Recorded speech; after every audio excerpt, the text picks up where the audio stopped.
Welcome to Hope is Here. My name is Greg Horn. We are continuing our conversation with Traci Hutcherson, and she is the mother of 5 precious children, 4 boys and 1 girl. And we talked yesterday a little bit about her mom, and we want to talk more. Her precious mom, my Aunt Wanda, passed away in September of 2009 at the age of 64. But man, what a legacy she left. And we were going to try to get to that yesterday quite a bit, Traci, but we were having so much fun just talking about a little too much.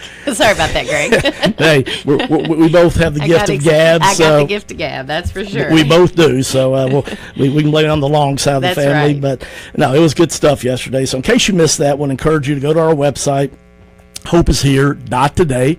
That's hopeishere.today, and you can catch that 14-minute first part of this. But Traci, let's get more about your mom. I mean, you know, in the world's eyes, no, she was not famous or anything like my dad wasn't famous. But wow, they had such a tremendous impact though on the people in their sphere of influence. And just you know, I know your mom, but man, I want other people to know about the wonderful, wonderful mom and lady that your mother was. So share some of the things that you learned from your mom. Oh, I mean, where do you start? And I know you could say the same about your dad. Sometimes I think, where do you start? People will ask me that. There were so many things amazing to me about my mom. Number one was her faith in the Lord.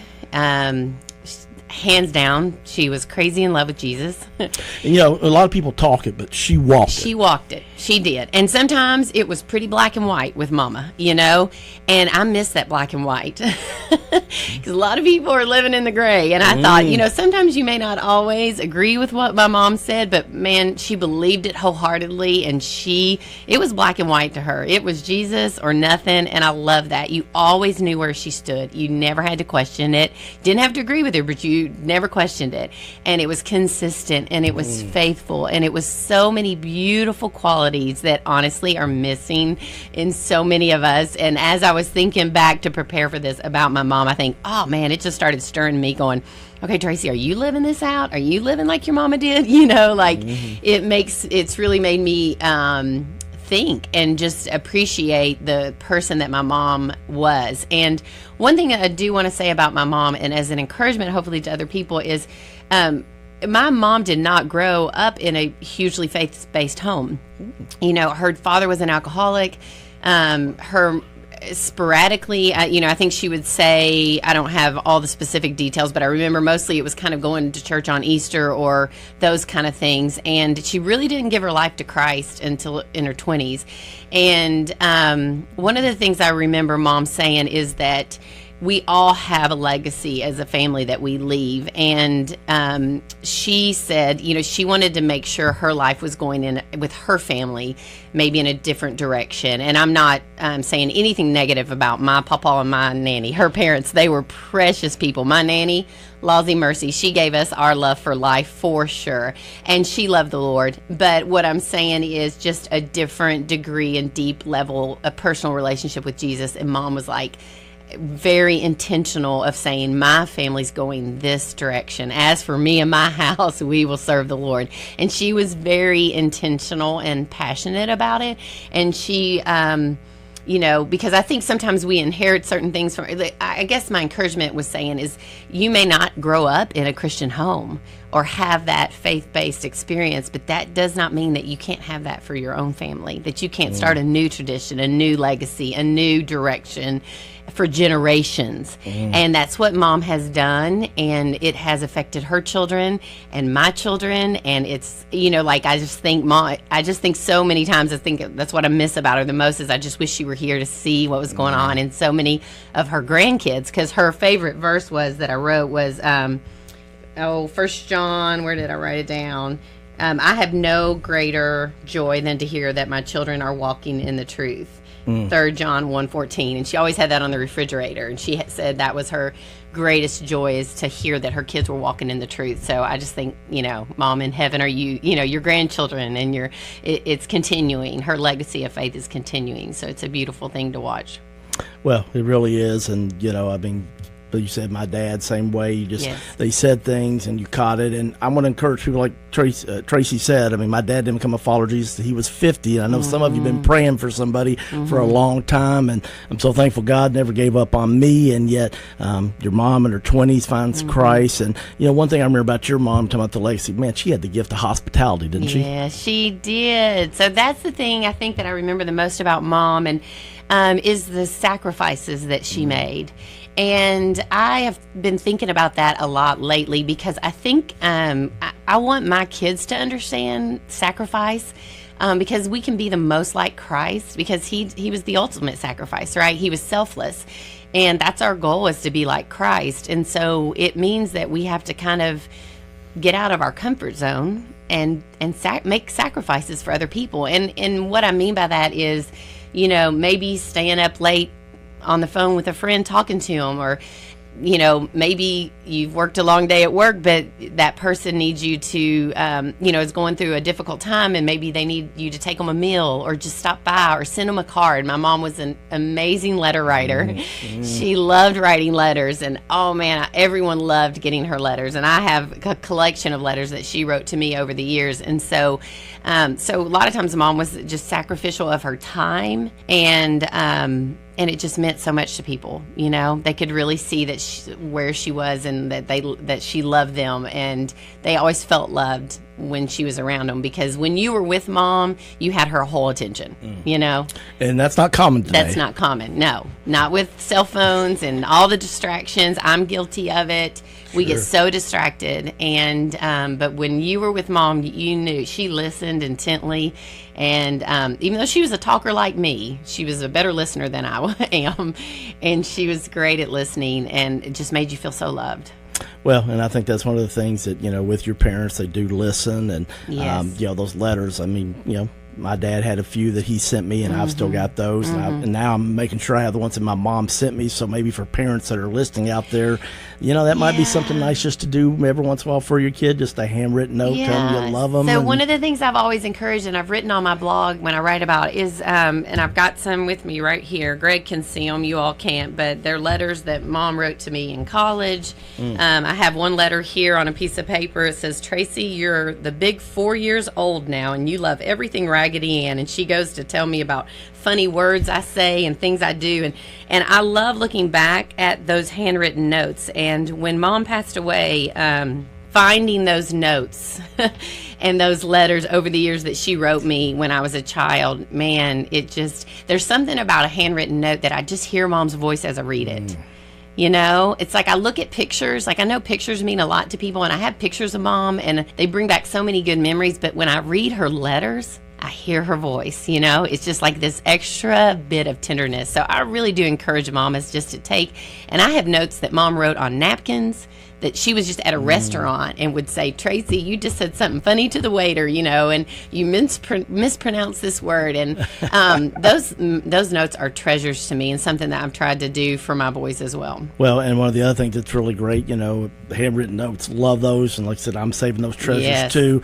But even the thing, maybe in the middle of the day, if you're thinking about one of your kids, maybe just send them a text. Take advantage of that social media, right? Absolutely. I do that with my boys. My oldest son just moved to Nashville, and we'll talk about that and later. But I try to text him, even send voice messages, just those little things during the day to just go, "You're on my mind. I'm thinking about you." You know, it means a lot to kids. Goes a long way. Absolutely.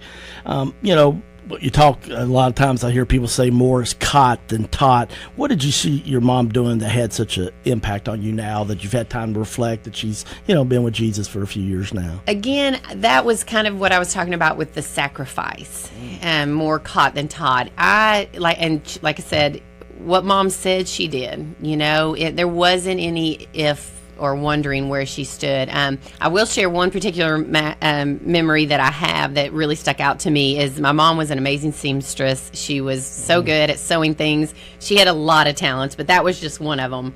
And I always remember going to church as a kid that we usually had another kid in the car with us. You know, if a kid needed a ride to church, if mom had to take 10 trips, she was going to get that kid in church. And I always remember us having another little kid, a lot of times never even knew who they were, in the car with us because mom said that she talked to somebody and this kid needed a ride to church. Well, there was one little girl for a while, who was probably 6 or 7, who came from a very underprivileged home. She didn't have much. And but her mom would let my mom take her to Sunday school, and we would take this little girl, and a lot of times when we picked her up, she didn't smell that good and her clothes were ragged, but we would just love on her all the way to church. And I remember it was getting close to Easter, and a conversation came up in the car. Back then, when everybody wore dresses to church. Right now I wear jeans, but things have changed. But back then it was a big deal to get dressed up, and it was Easter Sunday. And we used to get decked out with our corsages and bonnets and all that stuff for Easter Sunday. And this little girl wanted an Easter dress. And I could tell, my mom said, what kind of Easter dress would you want if you could? And I could tell mom, I'd already could see that her wheels were turning. And the little girl described pink ruffles, white lace, and she just described a big bow.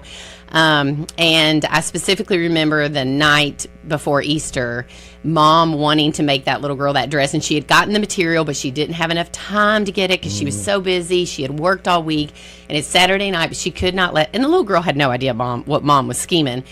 And I remember about 9 o'clock that night, mom getting out the sewing machine, and those wheels start whirling, and I fell asleep to the sound of that sewing machine, and I woke up to the sound of that sewing machine, and mom had not gone to sleep that whole night. Really? And when I woke up that morning, this beautiful pink dress was on a hanger with lots of layers, just like the little girl described. Wow. And I was like, oh man, I mean, I will never forget it, as you can tell. And I remember picking up that little girl and just seeing that smile on her face and the joy that mom had given her that dress, and just her twirling around at church, and just the love. And I have to believe in my heart, I don't even know that little girl's name, I can't remember it, but I have to believe that that's something that she never forgets and that she's never forgotten. But those are the moments that I think I remember the most about my mom. And I just think, gosh, would I make that sacrifice? Because I probably would be tired and be like, well, I just didn't get to it, I'm not going to make that dress tonight, I'm too tired. But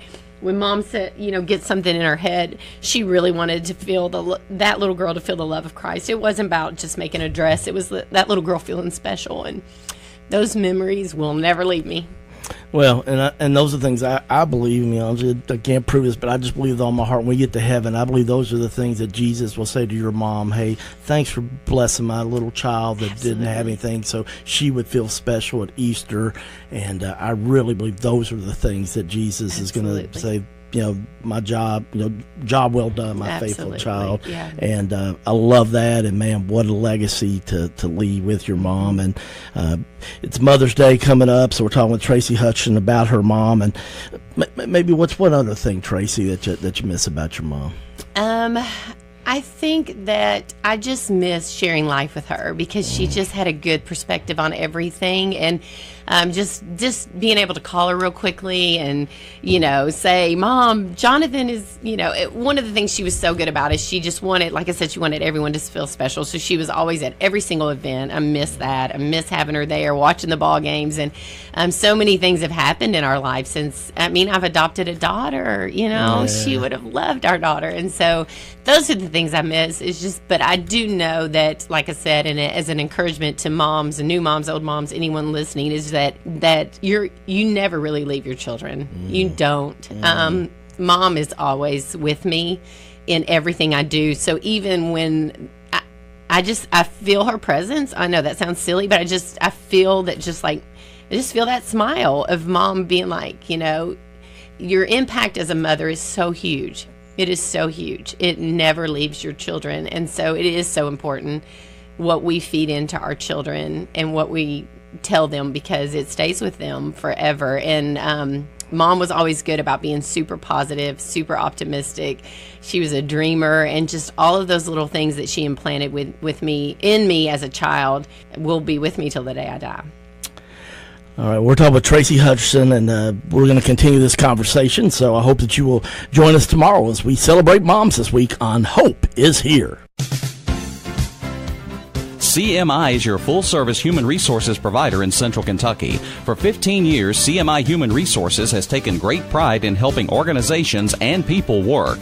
Whether it's employee handbooks or help in filling a position, no job is too large or too small for CMI. Contact the professionals today at CMI Human Resources, 859-296-2800, or online at cmiconsulting.com.